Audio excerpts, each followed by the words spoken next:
Gulixon, vijdoningiz bormi? Men kuni bilan sizni, farzandlaringizni ketini yig'ishtiraman. O'zingiz bitta ishni qilmaysiz, o'z bolangizga qaramaysiz. Oyijonam qo'lini so'qsiga urmaydi.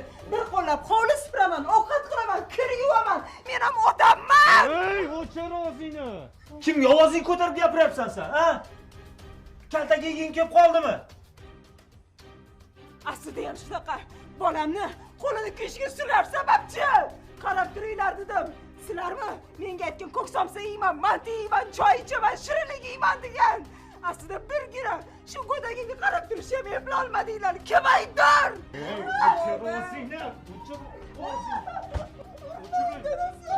Ha o'g'lim, qattiqroq urgin, aqlini kirgizib qo'ygan buni. Voy tavba, qoni to'yib qolgan buni. Noinsof, noshukur. Yuring oyi.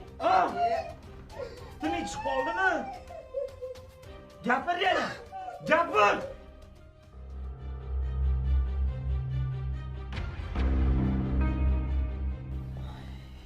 Pasroq qilsa nima qilar ekan shu televizorni? Uxla bolajon, ko'zingni yum. Nega bezotasan?